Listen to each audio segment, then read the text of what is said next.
Guys, welcome down to the channel. Today's a live golf lesson. So I've got one of my students here on the golf course. We're going to be talking about his development over the past 12 months, kind of how long he's been playing, get to know his game a little bit in general, but also, most importantly, we're going to be relating the swing changes to his statistics, and we're looking at his statistics year to date to see how they've improved and how you can also benefit from understanding your statistics as well. Right, welcome into the channel, Ewan Wilson. We are making some serious waves with this man. What's the handicap now? Handicap 11.6. 11.6. Where was it? Where have you been? What's your journey been like the last kind of, look at that. Oh. It's one of those journeys. A lot of golf, well, not a lot, a bit of golf between the age of 10 and 15. Then kids, work, university, etc. Yep. Not in that order. And then got back again to it in about 2.5, 3 years ago. Okay. Yeah, we're on the road to try and get to single figures if possible. I love it, I love it. So I've actually got one of these swings from 2.5 years ago that's going to be on the screen now. So a couple of points that we can kind of take from the swing from where it was to where it is now. So what we've been working on over the past kind of 12 months in particular is kind of getting the basics right. So what we've seen from Ewan's shot scope stats is that he's missing greens, too many greens in regulation. Correct. And missing them short. So missing them short generally tells me it could be course management, club selection, but generally we think, oh, it could be general quality of ball striking. Yeah, I'd go with that. There's a lot of fat shots that go in there, so that leaves them short, which is criminal. Short-sided, never want to do it. Yeah, and all the danger's always at the front. Only 10% of his shots actually go long, and 13% go right. Yes. So that was an interesting one to see as well, because you're going to see from Ewan's current swing as to maybe why the ball starts to move from left to right. So the stats can really back up what me as a coach, what I see in Ewan's swing faults. So the changes in particular we've been focusing on, like I said, back to basics, grip, posture, two of the most important areas of the golf swing. Why? Grip is the only thing that connects you to the golf club. So therefore it's the only thing that connects you to that club face and the shaft and where you can put the golf club throughout the swing. And posture, because it actually encourages you to be able to rotate. A couple of years ago, Ewan was tilted a little bit too far over the golf ball. Yeah. Right hand was super strong. Yeah. And actually, the swing from a couple of years ago, you actually managed to keep the club relatively on the inside on that swing video. You weren't massively over the top. Yeah, I'd say that's probably because I'm an elite striker in the making. But my big thing is, having played rugby, when I cock my hand back, I'm trying to tackle someone, and I've got to help counteract, and that's what a lot of the work we've been doing is there for. Yeah, I think, and posture makes a huge difference in how we can improve that transition. We see the current swing at the moment. You take it ever so slightly on the inside, ever so slightly kind of over the top in the transition, but not so much that I'm personally like massively worried about, because you strike the ball pretty well now. When it goes. When it goes. There's a couple of nice strikes in there. So if you just take your setup for us, Ewan, but a couple of the points we've worked on in particular was making sure this right hand didn't get too stuck underneath the club. So as he looks down to the grip here, we're going to make sure that the right hand just sits a little bit more over the top of the grip. And what that does, it neutralizes the forearm position. If he was going too strong, then this forearm ends up pointing out, and then therefore the right arm is technically in a very unnatural position. Because if you let your arms hang, the forearms, if anything, almost face in. Yep. Whereas if you take your grip and make the strong position, the forearm now faces out. And the body doesn't like being in unnatural positions. And we force the body a lot to do that. Yeah. We don't like that. It's fun. But it makes it more fun, yeah, exactly. Who doesn't want to hit a massive slice or a hook? No.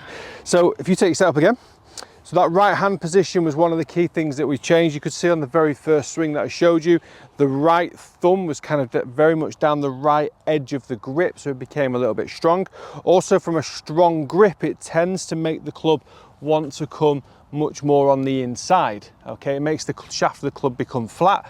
Also makes the wrist hinge almost impossible to get, not even just right, but semi-right, because the only way the wrist is going to bend from a strong position is this way.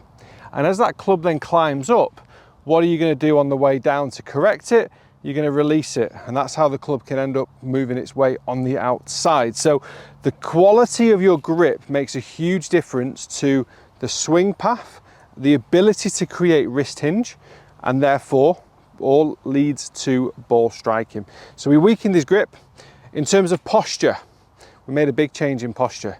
You were very much kind of tilted quite a long way over the golf ball. So if you take your setup now, and just as you take the posture, as you drop your hips back, just allow the arms just to hang naturally from the shoulders. There we go. And then we put a golf club in there. And again, coming back to that feeling, making the body do what is natural. So the arms hanging down naturally from the shoulders, I've just said it, gave it away, is natural. Okay, so we're now in a position that will allow the body to be able to rotate and the hands to be able to hinge as well. That's my pull left.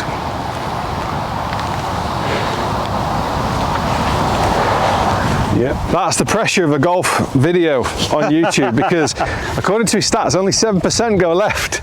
That was one of your rare ones. It was one of my rare ones. You know, trying not to go right happens when you go left. You get the wrong swing path. The ball, I'll give you a little bit of a get out clause. The ball was slightly above your feet. True, but I really should compute that. But hey ho, that's why I'm the amateur, he's the pro. Correct. Okay, so if you take your setup to the next ball for us. So we've got that right hand ever so slightly weaker, as we've already been working on. We've got the posture a little bit more upright. How this club now can move away from the ball, if you bring the club back towards me and stop at waist height. So straight away you can see his tendencies wanting to get the golf club ever so slightly on the inside. But what I want you to do is get the shaft of the club parallel to that club on the ground without moving your arms. So keep your arms there. Mm-hmm. Now put that club parallel to that. There we go. So what have you done differently? I have left my wrist in neutral. How did you go back to neutral? By so it's extension of the left, and then yes, it's extension of the left. And leaving there. Because what was causing that club to come back towards me at this point here, would you say? Well, that's me overly flexing, because I know that if I bring the club too far out here, then a big slice is on the way as I go out to in. So I overcompensate in bringing it back here, and I'm overcompensating with flexing my leading, which in my case is the left wrist. Yeah, which then also does what to the face? Any idea? So that's going to then feather it off too much, and then it'll close it down as I'm bringing it through. Correct. He does listen. He does listen. That was all he just got tested off the cuff and he just nailed it. Right, so absolutely perfect. So if you take your setup again, this is a great little drill for everyone practicing. Get something on the ground, give yourself some feedback. Pull the club back to waist height again. Okay, now he's got straight away, he's got a checkpoint that he can work towards. The shaft of the club here is perfectly parallel to his spine angle. That is a nice neutral position. Ewan did mention he's scared of getting the club on the outside, but when he demonstrated that, he demonstrated it by pushing his arms away from his body, so that this left hand is always going to stay underneath the left shoulder, or for a right-handed golfer, lead hand under left shoulder, lead hand under lead shoulder. Wow. Hand shaft of the club parallel to the shaft on the ground. And because he's got more of a neutral grip, he can now bend more from this wrist, from the correct angle. Okay, so from there, take it up to the top of the backswing. All right, we love it, okay? Everyone does this. On a practice swing, they don't get any further than about halfway. So now on the way down, what we're gonna do, we're gonna deliver this left hand directly back underneath the left shoulder, okay? Now as you do so, where would you wanna put your hips? Where should your hips be? So my hips, for me, they need to be slightly behind the hands as they're coming through, so I can rotate. Perfect, in front. Yeah. Yeah, perfect, good answer. So let that left knee just start to straighten up. As you do so, what you've done then is you've encouraged yourself to open up more. Yeah. Okay, this is a strong delivery position. Weight's pressuring into that left side. Club, hands, face, all looking very neutral, and he's able to deliver it with compression. A lot of golfers try and get compression by moving the shoulders over the top of the golf ball. What Ewan's trying to work on now is making sure that the shaft of the club works neutral on the way down, and he can clear through this left side. If he can clear through that left knee, the more that left knee straightens up, the more the hips are going to rotate. Okay? So a couple of things that we're working on at the moment, making sure that the takeaway is nice and neutral, and making sure that that transition almost comes back to that takeaway position, with a little bit of a left knee straightening for hip turn. All right, Ewan. Again. Give us a shot then. All right. Okay, so we're going to That's your little checkpoint there on the ground. So you can use alignment sticks, you can use your golf clubs, just to give yourself that little checkpoint. We would love working on parallel lines. Also, if you've seen a recent video talking about Brian Harmon and how he basically won the Open with a couple of alignment sticks, making sure that you get something on the ground, on the driving range, so you've got these checkpoints, even if it's just for ball position and alignment, massively important. Right, this one's going to find itself on the green. Yeah. No pressure. None.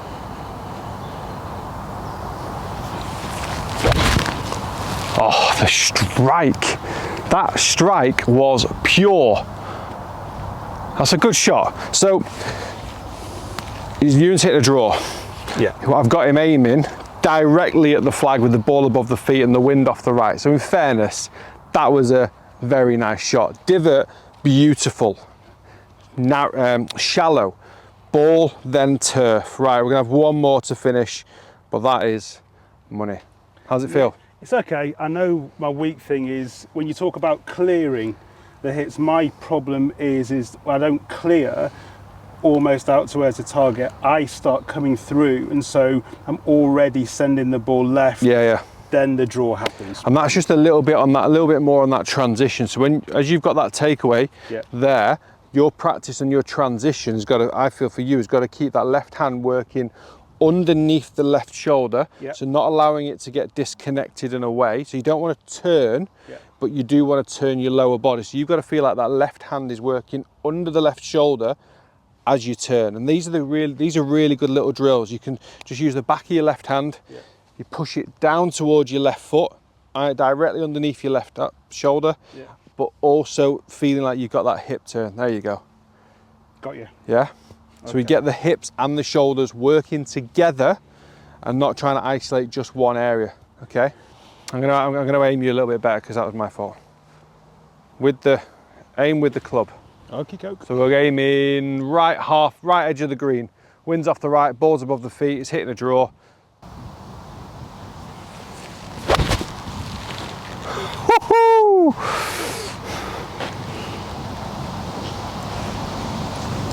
Take that. Every day of the week. Love nice that. Little low punch Under the wind. Into the wind. Completely meant, of course. Of course. Didn't jump out the shot. Sorry, I'm not supposed to say that. Yeah, that's what we've been working on as well. Yeah, we have. Guys, thanks very much for watching. Like and subscribe. Make sure a massive thank you to ShotScope for the amazing data. You love it, don't you? Just Love get all the data that we get out of it from year to date, last year, the year before, last 10 rounds, last 15 rounds. Really important to know your data. More live lessons to come in the channel, so make sure you hit the subscribe. See you next time. Ewan, you're a legend. My man, take it easy.